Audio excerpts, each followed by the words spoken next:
Right, we are now officially rolling, I believe. So first of all,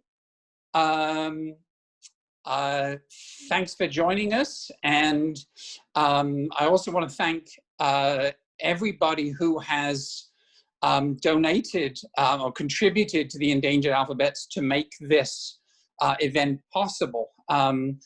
Super grateful for that. Also grateful to Alec Julian, who is the mastermind behind the controls today. So even though there may be a few people still coming in, I'm going to get going now. So today, the first of 8 of these events is all about beginnings.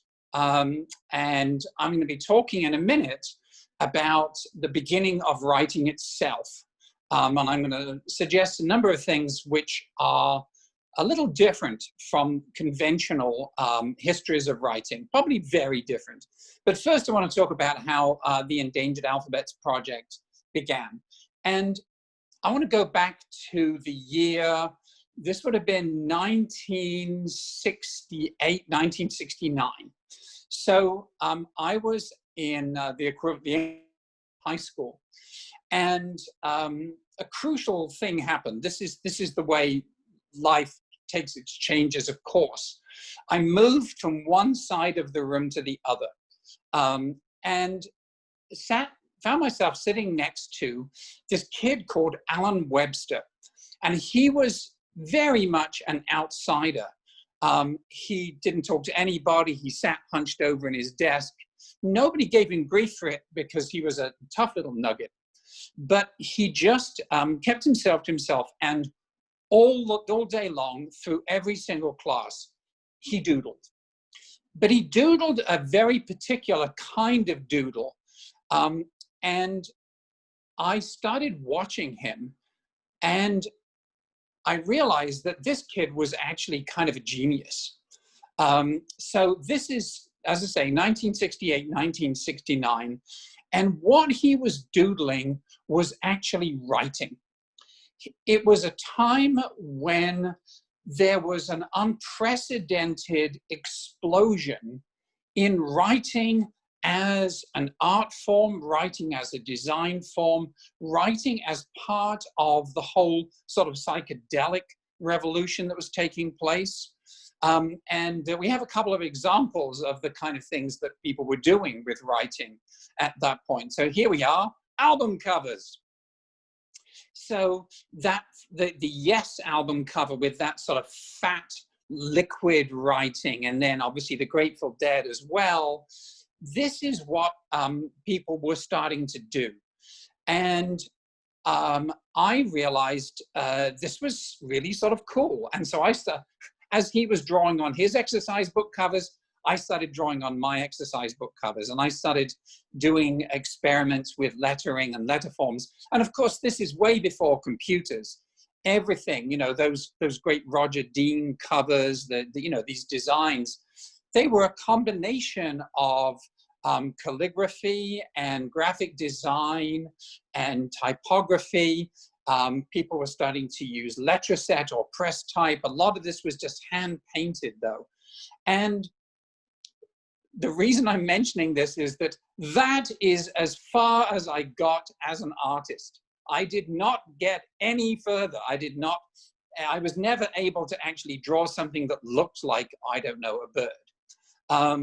But I got fascinated by the artwork of lettering.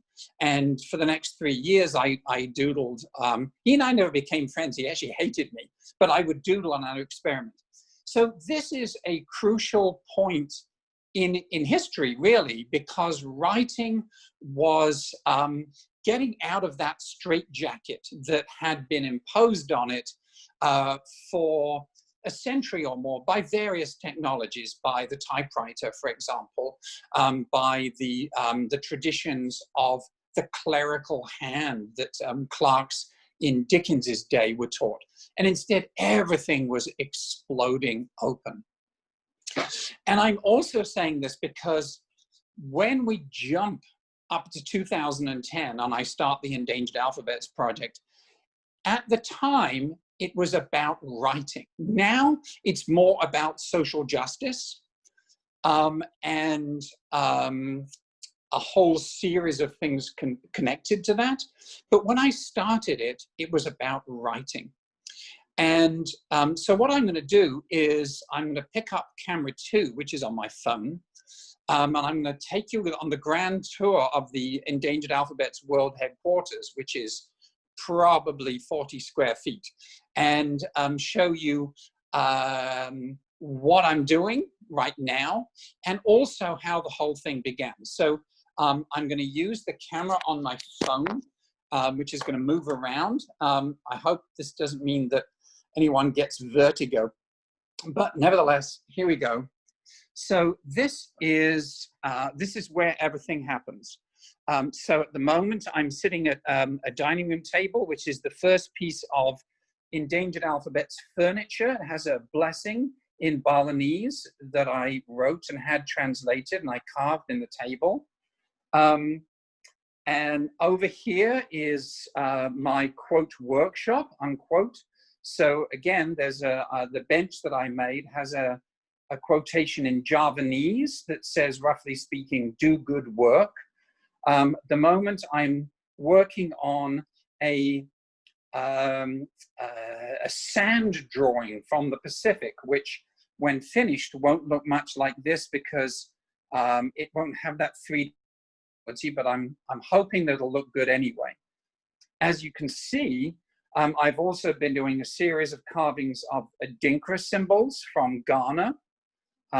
This is, again, a wonderful Balinese symbol that we're going to come back to later. But the first exhibition I did, or the first series of carvings I did, were actually like, I'm going to turn it around with like this.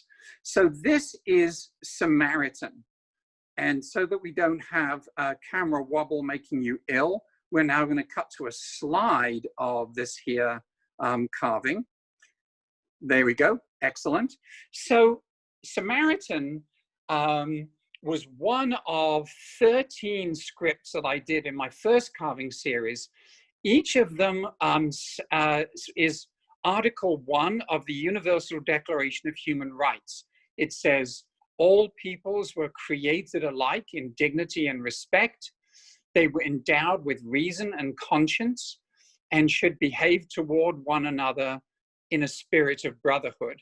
And I thought that was absolutely fascinating. It was a noble sentiment, but I was starting to realize, I was just beginning to realize that many of these scripts were actually in danger of extinction, precisely because people don't act toward one another in a spirit of brotherhood. And Samaritan is a wonderful example of that because the Sumerians 2,000 years ago were a numerous people in the Middle East. By the end of the 19th century, there were 4 families left. They've recovered somewhat since then, but the amazing thing about them is that no matter how few there was always a librarian. And we're going to come back to Samaritan a little bit later in this talk. Okay, moving on. So here's a carving in Nushu, which is the Chinese women's writing. And this is part of a project by a calligrapher and type designer who is working on creating a font for Nushu. Moving on around here, hidden away there is a carving in Hanunuo from the Philippines. Down here, completely uninterested in anything I'm saying, is the rabbit. So the next one I want to look at briefly, this is also from that first exhibition. This is Mandaic. And once again, we're going to avoid the camera wobble by switching to a slide here. So Mandaic is another script that we're going to come back to in a few minutes. One of the most extraordinary writing systems in the world, very old, but extraordinary because every letter in this alphabet has a secret mystical meaning. And the alphabet itself is not simply a means of recording spoken sounds. And that's a theme we're going to come back to again. But the Mandaeans, originally from the general area of Mesopotamia, now unfortunately scattered to the winds as a result of the US and UN invasion of Iraq, and subsequent persecution and diaspora. So utterly extraordinary alphabet about which we will have much more to say later. Okay, moving on. Here we have a couple of carvings in Tibetan using the calligraphy of the amazing calligrapher Tashi Mannix, who I believe is English, even though he is a Buddhist monk. And really just an extraordinary calligrapher. I highly recommend you check out his work. Here's another piece by him. It's this in circle. This one says graceful kindness twice. And so because it's in circular form, it sort of becomes a mantra. It becomes almost a prayer simply by being a circle. The previous one said, may all living beings be happy. And here is the other piece that I wanted to show you from that first exhibition. This is in one of the Hmong scripts. And we're going to have a lot more to say about the Hmong in a few minutes. This is one of two examples I know of, and there may be more, where the person who created a system was assassinated for that reason, which says a great deal about the power of writing systems and their importance to their own people, but also their threat to others. Moving on. This is glagolitic. This says, John chapter 1, verse 1, in the beginning was the word. We're going to have more to say about that in a minute as well. Here we are. This is Manchu. That's part of one of my mother tongue exhibitions. I can't go down here because the cat has decided that she is going to guard my way through there. So I'm going to go round. And here we have another carving based on Tashi Mannix's calligraphy. This says, everything happens for a reason, again, Tibetan. And now we are heading back to the table. This is the second exhibition I did where there are these four plaques. I'm not sure what you would call them. And there's a short poem that I wrote that is that I had translated into 20 different endangered writing systems. And the poem says, these are our words shaped by our hands, our tools, our history. Lose them and we lose ourselves. And it was while I was working on that particular carving series and imagining these as actual trees that I had a thought that is really going to kick off the rest of my talk here. So I'm going to put my phone down into the dark position and return to my seated position. Okay, so when I was carving the exhibition that you can see behind me, I started to think about the relationship between writing and wood. And in looking at these and thinking of them as trees, I started imagining that there was a goddess who revealed writing to humans. And she did it by taking some, uncomprehending dude into a sacred grove and splitting open one of the trees. And in the heart of the tree, there was writing. And she said, this is called writing. Use it for everything. And in my mind, this was maybe the goddess Athena. It might have been, if I had known more at that time, because I stress, I had no background in linguistics or languages or anthropology at this point whatsoever. If I had known more what I was talking about, I might have thought, you know what, the goddess should be Saraswati. So Saraswati, as some of you know, is the Hindu goddess of learning and wisdom, and playing extremely difficult musical instruments. And there is, of course, in Hindu cultures and actually elsewhere in the world, in complex cultures that have a Hindu ingredient, there is Saraswati Day. And it says a lot about our culture here in North America. We do not have a day that is dedicated to wisdom and learning and intelligence and art. You know, we may have the statue of the world's largest donut, but we don't have a day of the goddess of writing. In Bali, and this is something we're going to come back to actually in the next talk on Sunday, people take down their palm leaf manuscripts on Saraswati Day and honor them and clean them and revere them. Needless to say, in our culture, there is not that kind of reverence for writing. So thinking in terms of a myth of the creation of writing is really the theme of the rest of today's talk. And before we get into that, what I would like to do is to show you and to quote for you the official or standard as to how writing came about. So I'm going to do the classic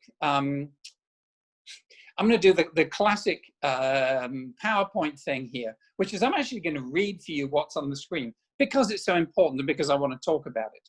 Okay, so writing, and this particular piece of text goes ahead to define writing as a system of graphic marks representing the units of a specific language.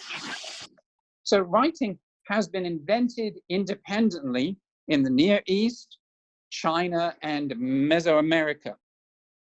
The cuneiform script created in Mesopotamia, or present-day Iraq, around 3200 BC, was first. It's also the only writing system which can be traced back to its earliest prehistoric origin. The antecedent of the cuneiform script was a system of counting and recording goods with clay tokens. The evolution of writing from tokens to pictography, syllabary, and alphabet illustrates the development of information processing to deal with larger amounts of data in ever greater abstraction. I should just pause here and say, I'm going to come back to that notion and I'm going to suggest a different interpretation. But then we say the Mesopotamian cuneiform script can be traced furthest back into prehistory to an 8th millennium BC counting system using clay tokens of multiple shapes. The development from tokens to scripts reveals that writing emerged from counting and accounting. So this is a pretty standard history of writing. And I am going to suggest that this may or may not be factually accurate, but what it doesn't do is it doesn't do justice to the purpose or nature of writing itself. I'm going to argue that when we look at the past, the tendency is for us to think of the past in terms of our own values and beliefs. And to say that the origins of writing and the original purpose of writing was accounting is something that I am going to challenge.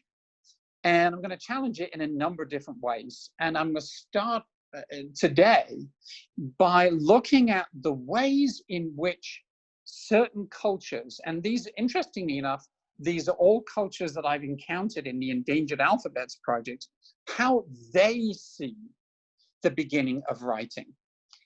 So in many ways, we are the least qualified to talk about the purpose of writing, the nature of writing, the origins of writing, the original purpose of writing, because we take writing for granted. We use it in such a mundane and functional fashion. It's very hard for us to see writing in other ways. And I am lucky in that working on the Endangered Alphabets has really illustrated to me how many other ways there are of thinking about writing and how many other things that writing itself may do. So let's look at a particular writing creation story. And you remember I showed you early on the Samaritan. Oh, I've got out of sequence. Early on, I showed you the Hmong script. Okay, so if we can just look at this. So here is a fascinating piece of research that I came across when I was looking into Hmong history and culture. So one of the Hmong writing Genesis stories, and I need to tell you here that the Hmong probably originated in southern China, were probably driven out of southern China into Southeast Asia. And because they had no land of their own, therefore, and because they were farmers and shamanistic believers, it was common for whichever culture they were among or on the fringes of to look down on them. And in particular, to look down on them because they had no writing system of their own. So with that back, this sort of Hmong mythology. So this is one of the stories, and they have many stories about their writing history. It tells that the Nanman, the ancestors of the Hmong, lived in central and east China, but after being defeated in battle by the Chinese, they had to flee south. And there are a number of different variants on this story, but they all contain some of the same elements. One version says that in crossing a river, the Hmong lost their books and thus lost their ancestral writing tradition. There's also stories about a princess who was trying to save their writing, and she herself was lost in the process. And then there's another version that says that because they wanted to keep their knowledge and their wisdom secret, they hid the, excuse me, just one second. Thank you very much. They hid their writing in the embroidery that women did in their highly colorful clothing. And I should point out that there's this very similar tradition amongst the Amazigh people, where the Tuareg women kept the Tifinagh script alive for millennia by incorporating it into tattoos and into jewelry designs. So this Hmong version says that they embroidered their script into the designs of their clothing and thereby hid it in plain sight, which is an extraordinary notion. But they lost the ability to read their own embroidery and their own hidden writing. Okay, that'll do for that slide. So the point I want to make here is that for the Hmong, writing and the fact that they no longer have their own writing system is so important that it has become bound into a kind of writing loss mythology. it's not just a writing creation mythology, it's a writing loss mythology. And part of that mythology is like the King Arthur legend. You know, he died, but one day he will come back to save England. So the idea is that one day the Hmong will rediscover their writing system. And there are other cultures that have very similar beliefs. So writing is so important to their sense of identity that they actually have a set of tales and beliefs about why they no longer have writing. And of course, this also explains why Shuang Yang, who then in the 1950s and early 1960s created a writing system for the Hmong, which is the carving that I showed you, he was greeted like a messiah because he had restored to the Hmong their lost writing. Okay, so the next slide I want to look at, let me get my notes once again. Here we go. So this is a Shuang mythic tale from China. And so I'll read this to you again because this is so interesting. So the Zhuang are an ethnic minority of southern China. Their creation epic tells the story of how a primordial god named Bao Ro brought the Zhuang people not one script, but two. One called Soigok, or root script, and one called Sova, or insect script. And there may even be some archaeological evidence to support this, but that's not the point. So, according to this myth, again, it was a particularly rich gift because it consisted of 4,000 glyphs, which suggests that these were maybe pictographic or meaning-based writing systems rather than phonetic systems. And he also gave them the gift of fire. Now, as with many gifts from the gods, according to the epic, these novelties proved too much too soon. The Zhuang, not understanding fire, stored both fire and writing together under a thatched roof. The building burnt down, and with it, the Zhuang lost the knowledge of writing.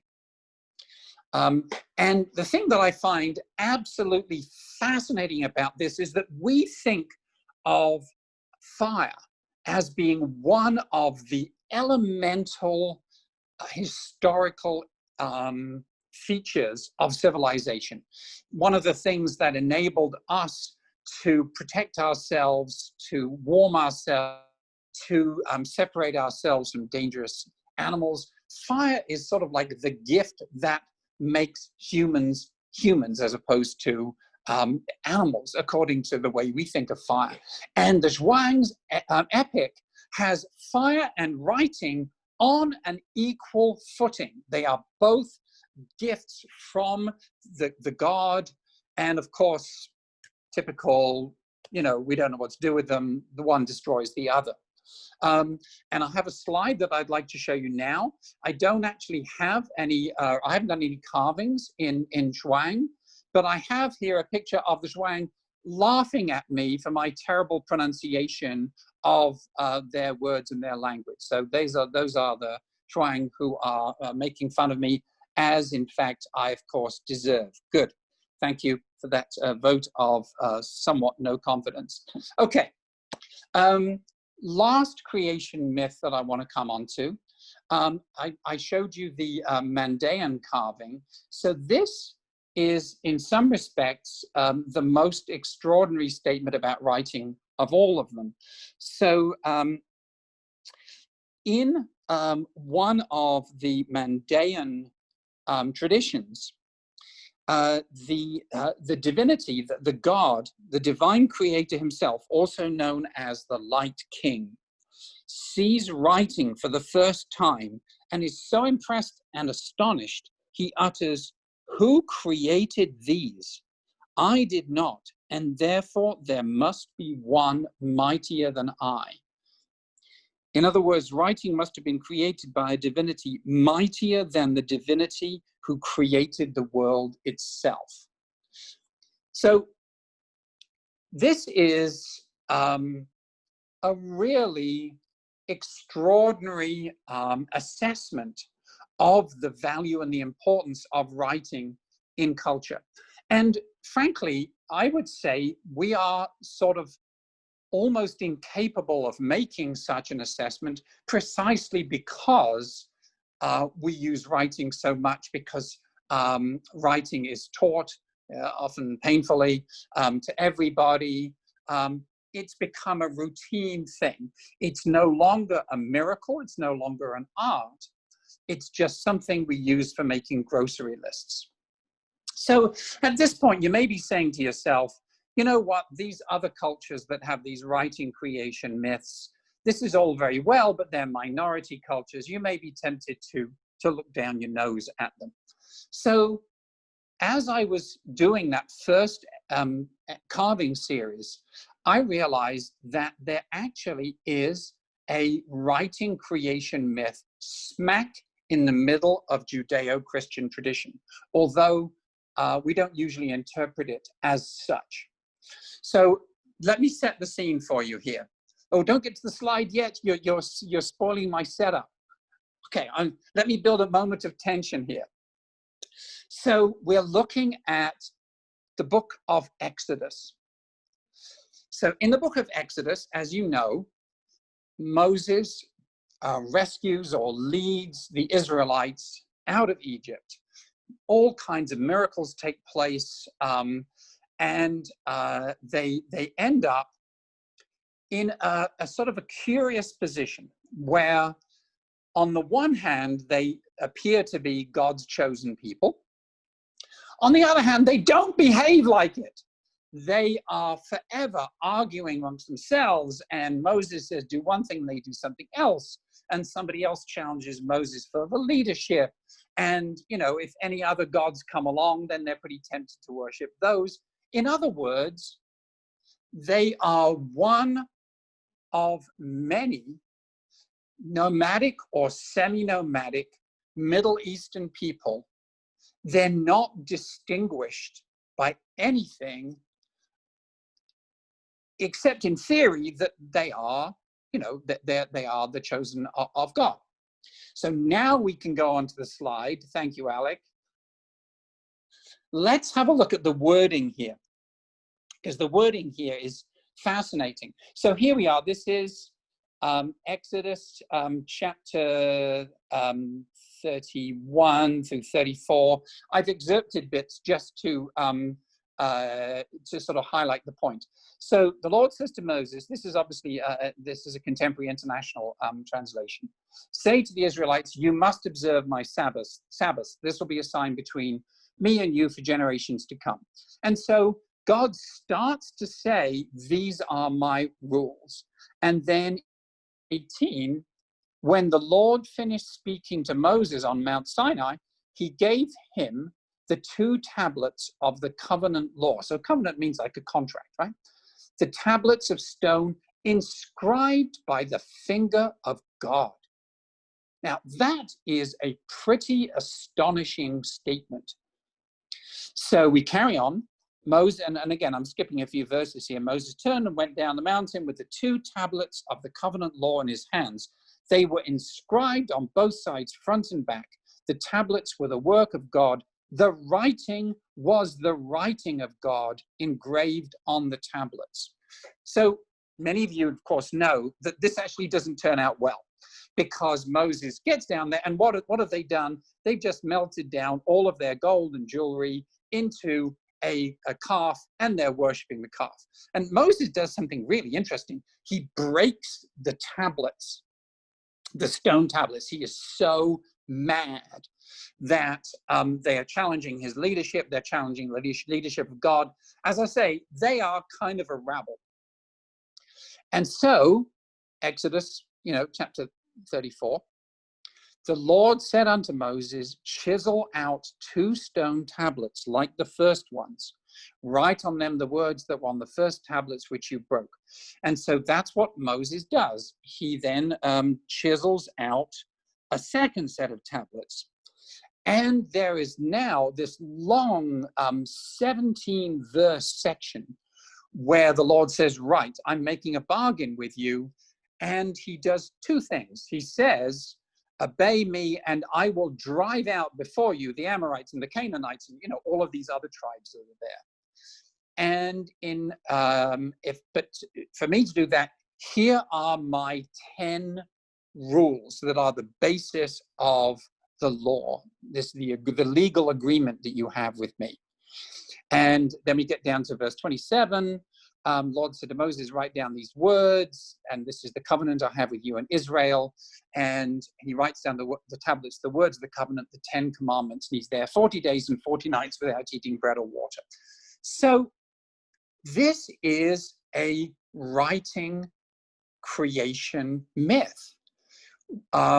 I'm sorry for those of you who believe in the word, the Bible, literally word by word, but I see it as a sign that says,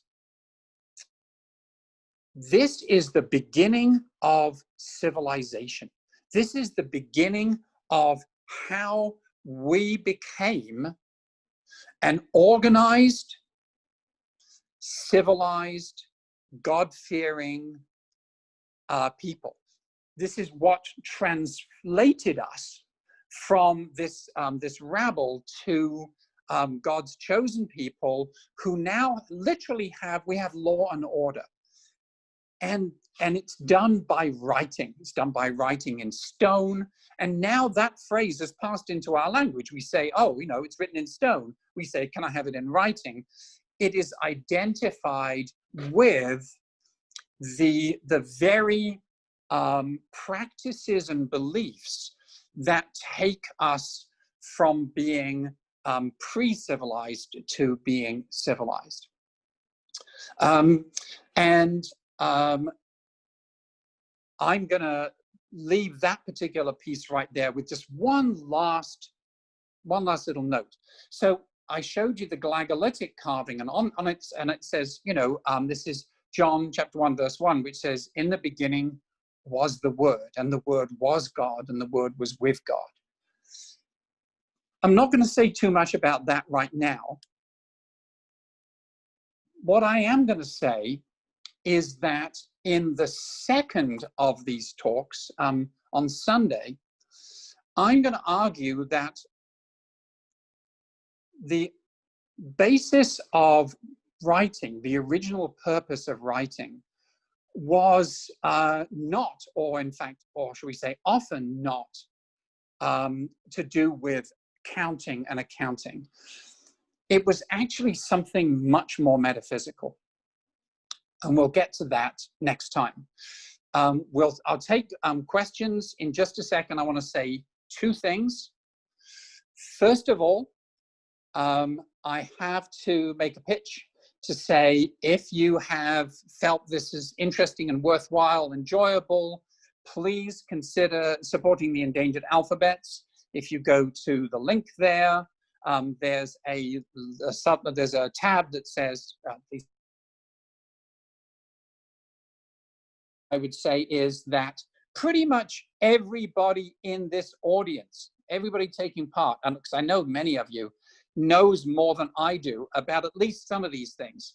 So I advance these ideas kind of more like an essayist, as suggestions, rather than an expert saying this is the truth, because the best part of this whole thing is about to start now, which is the Q&A. So let's get around to that. I'm assuming that we have some stuff in chat already. By all means, put your texted questions and comments in chat. If you're a member of the Zhuang people, feel free to send a picture of yourself laughing at me, etc. Okay, over to you. Alec, can you please act as question and comment moderator at this point? I'm just going to hit myself with some water.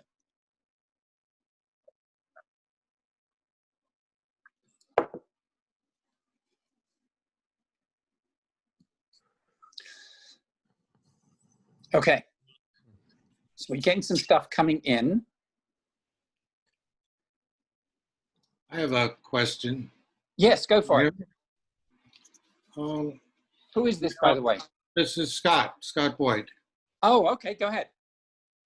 you were talking about the early origins of writing in terms of accounting and um, counting beans, so to speak. And I'm wondering about early cave paintings like the ones in Lascaux, France, and other examples where they seem to depict uh, stories of hunting and social life, it seems. And there are a number of different um, types of writing even today that I think a lot of the characters of the alphabet seem to show very figurative elements to them.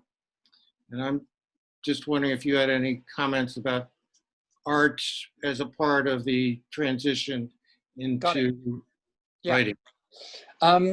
So yes, I think it's the third or the fourth of these talks is actually going to be about writing and art.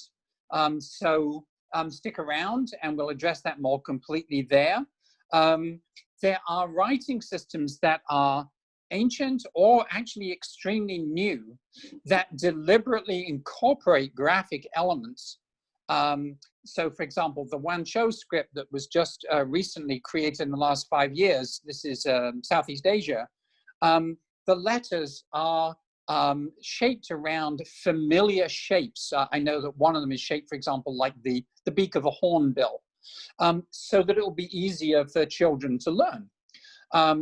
And there is a theory that writing must progress to the point where you're using totally abstract symbols that are not representational at all.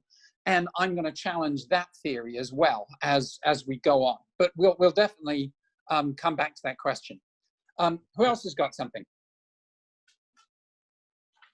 Well, I have rather a comment than Go for it. actual question, because I actually wrote an essay for one of my PhD lessons on writing and the beginning of writing being rather metaphysical than the popular accounting theory. And I knew there was a reason why I liked you. and actually there is an interesting thing.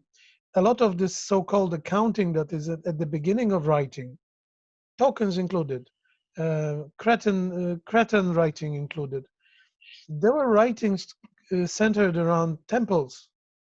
Yep. And very often there were actually offerings lists. Yep. So they were definitely connected to metaphysics even at the very beginning, and who knows whether the writing was not supposed to somehow cooperate with the act of ritual offering.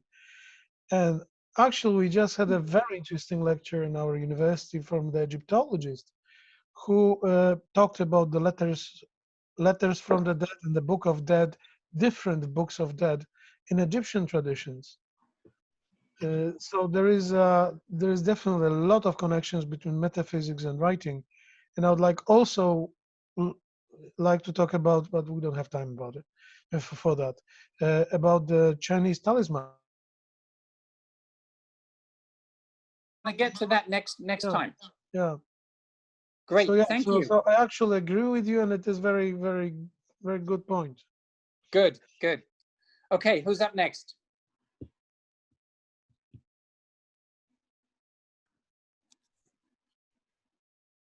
Hi, I put it in the chat. I was just wondering whether you could give us a syllabus of recommended reading whenever you do one of these episodes of this series, I guess. Some reading where we could refer back to. Yes. So when I started the Endangered Alphabets, I wanted nothing more than a syllabus of recommended reading. And what I discovered, to my kind of delight and horror, is that there wasn't any. And that this whole field of script loss and script endangerment, but even in some respects, writing as a whole, has been remarkably little explored. And so I realized it was sort of my job to go ahead and do whatever explorations I could. And obviously I was really poorly qualified to do so, you know, having no background in linguistics or anthropology or whatever. What I did was to sort of continue researching, and pretty much everything that I know and that I can recommend is in our Atlas of Endangered Alphabets, which is at www.endangeredalphabets.net. So that is not the endangeredalphabets.com website, it's the sister website where I've done my best to gather pretty much everything that I found in 10 years of looking. That's constantly updated. What you'll also find is there are individual scholars who have done fantastic work about individual cultures or languages or writing systems. But because writing, this is no time to get into the whole history of linguistics, but writing has been seen for about 100 years as being the poor cousin of spoken language. And spoken language has been seen as sort of like the authentic expression on an utterance, and writing just a device for recording that. Now, I don't believe that at all. And in fact, many of the 8 talks that I'm giving in this series are going to address particular aspects of that. So if you're interested in a particular script, I may be able to point you into a certain direction, and by all means, you know, email me or send me a message through chat or whatever, I'll do that. But to be honest, one of the reasons why I created the Atlas of Endangered Alphabets is that when I would give a talk, people would say, "This is fascinating, where can I read more about this?" And I would go, there isn't anywhere. So go to the Atlas, see what you find there, and if you find stuff that needs updating, let me know, because we're constantly updating it. Thanks for that. Thank you. Okay, who else we got? Hi, Tim. I've got one. Okay. I was just wondering, like, how many different writing systems you have collected in, I guess, your database so far? And about 200. Okay. And how do you go about, I guess, recruiting them? Do people just come to you with them, or it's on your... Yeah, so when I started this in 2010, it was, the hardest part was not doing all the carvings. Actually, it was finding people who could still read or write or communicate with me in English, because, you know, I don't have all the languages I should have to do this well. The hardest part was actually doing the research. And so I've really spent 10 years contacting someone saying, do you know anybody who can speak Sundanese? You know, do you know anybody in Borneo? Especially since the Atlas went live, I do have people contacting me saying, do you know about so-and-so? Do you know about, which is great, because the answer is usually that either I don't know about it or I wish I knew more about it. So I am constantly appealing to people to say, you know, tell me the stuff that I don't know, because I always know less than I seem to know. But yeah, we, one of them, 2 of them are actually on this call. And they are doing phenomenal work, heading out into areas that I don't know much about, or doing research in, because they, for example, speak languages that I don't speak. And one of them is actually doing research that I can't do because he is accessing the Russian dark web. I will not identify this person by name in case the NSA comes and arrests him. Okay, next. Zubair has his hand raised. I don't know if that's relevant or... Yeah, this is Zubair Turwali. Yeah. Yeah, from Swat, Pakistan. Yes. I have a basic question because I'm not familiar with the ancient alphabet system. we have here in the north of Pakistan, we have what they call rock art or petroglyphs. On the rock, animal shapes or different motifs or designs, and similar things are on wood as wood carving. So I wonder whether we can call it writing, or we can develop some writing system from that. Yeah, that's a great question. When I started the Endangered Alphabets, it became clear to me really quickly that I was going to die before I had even addressed the alphabets that are like on the verge or somewhere between being commonly used and being extinct. And so I have done little or no work whatsoever in ancient writing systems, just because there's too much to find out, too much to try and learn. What I would suggest, so you and I are connected on Facebook anyway, if you are ever in the vicinity of these petroglyphs or these wood carvings, and you care to take a few photographs, I will happily post them up on Facebook, and we'll see if anybody has done research into them and can tell you about them. And likewise, this question of creating a specific alphabet for your language, you could use those symbols. You could make up new symbols of your own. At least 50 new writing systems have been created, not just for like novels or movies, but for general use, and adopted to a certain degree since 1950 around the world. It's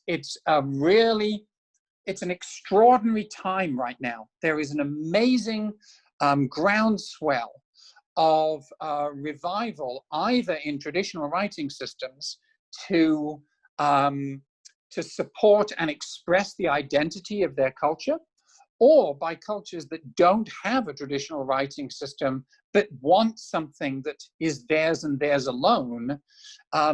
People are creating those. It's really an astonishing time in history right now. That even the phrase endangered alphabets, which seemed to make sense when I started this project, is starting to seem old-fashioned now, because now instead of just saying these are dying out, we're seeing people saying, let's put energy into these. These are in revival. These matter. I think we've got time for maybe 2 more questions. If you want to, you can hit the put your hand up thing, and it will identify. Maybe you have questions also in text chat.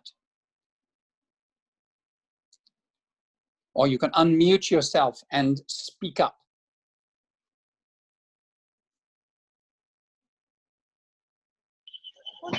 There's a hand up. Okay, Hi, yes. It's me? Yeah. Hi. Hi, Tim. I was wondering, you mentioned that in the 1960s, writing was coming out of its straitjacket. And I was really interested in that, because usually that's kind of like associated with like the rise of Unicode, of the graphical user interface, where we get away from the printing press, the typewriter, which, as you said, put writing in a straitjacket. So I'm just wondering, like, you date back to the 1960s, and I was really interested in that moment. I was wondering if you could say a bit more about that. Yes. So the extraordinary explosion in font creation and development, and also in other graphic capabilities, obviously is very significant. It's very energized right now. It's something that a lot of people, even in relatively remote or poor indigenous and minority communities, are doing their best to invest time and energy in, because it's a way for them to cease being in the shadow of larger and more powerful cultures nearby. But having said that, not everything began with the internet. And I think it's significant, for example, that when I was in the school at that time, when I entered that school, that was 1964, the very first thing our teacher did was to teach us how to write our names on the brown paper wrapper that we had to put around all of our textbooks. So he showed us how to wrap the textbooks in brown paper so that they would be protected. And if you didn't do a good job, you had to do it again. And if you still didn't do a good job, you could be caned. And then how to write our names. And so you had to put the title here of the book, and then you had to put your name here, and it had to be in these capitals. So that was the straitjacket, to use your word, that we were used to at that sort of early 1960s period.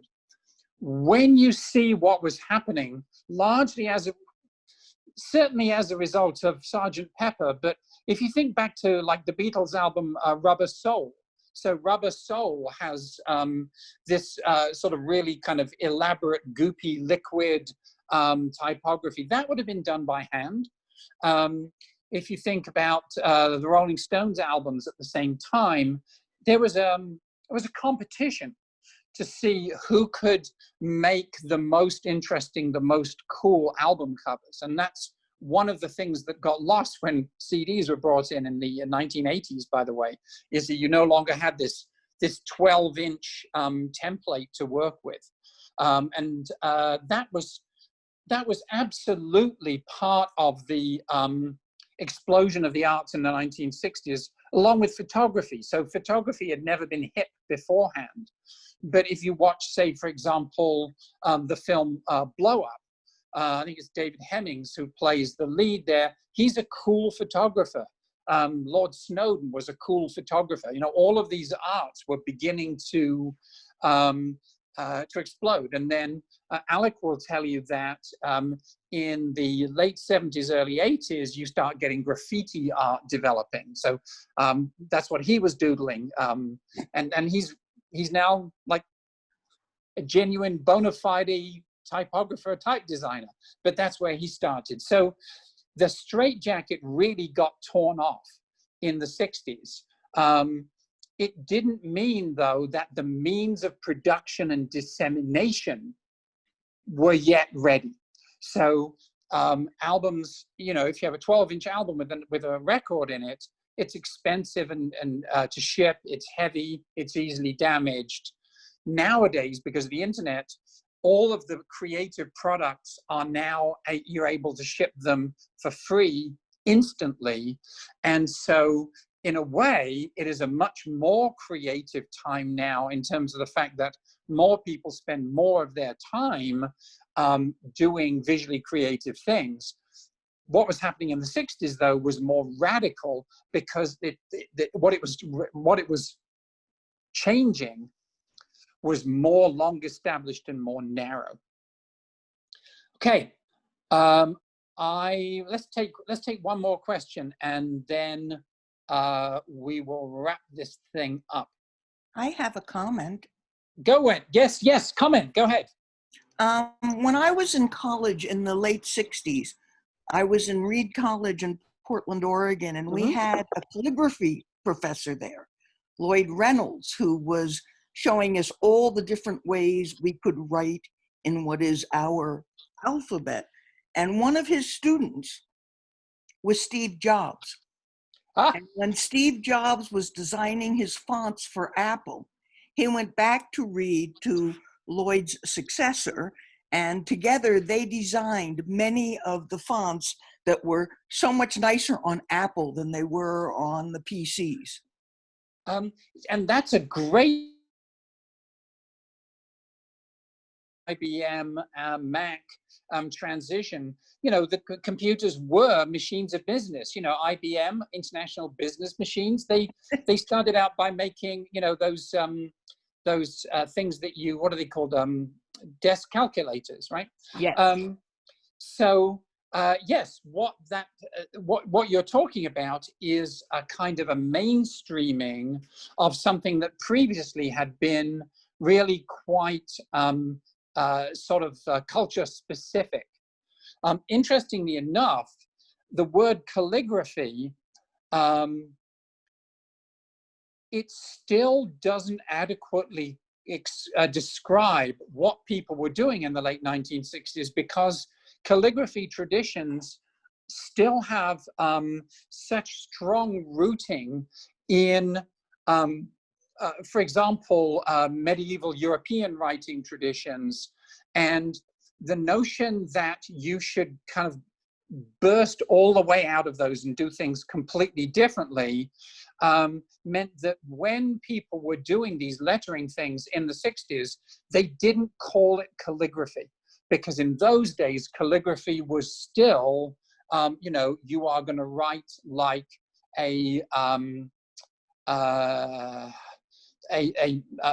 French monk in, you know, the 14th century. So it's fascinating to me that your teacher was obviously open-minded enough and creative enough to want to bring the spirit of the times into a calligraphy class, rather than saying, no, that hippie stuff, we don't do that. We do real calligraphy here. Obviously, that teacher was pretty unusual. Well, Okay. Reed was a hippie place. Oh, absolutely, yes, and bless it for that. So this is what's going to happen next. I'm going to send out an email to everybody who's registered for this session. It will have the link to register for the next one. So the next one is going to be on Sunday at a different time, so that people elsewhere in the world can get it more readily. So make sure you don't get the time wrong. Please come along with questions about the metaphysical or spiritual nature of writing, which is what I'm going to be talking about next time. Thank you so much for all your comments and questions. This has been as much an opportunity for me to learn stuff. And I'm sure there are, in fact, I know by looking down at the list of participants, there are people who are going to really start challenging me and contributing more and more as the series goes on. Once again, please forgive me, but I will keep on hitting you up for donations, because virtually all of the support, the financial support of the Endangered Alphabets, comes from individual donations. It's what it is. Okay, thank you all so much, and I hope to see you all again soon.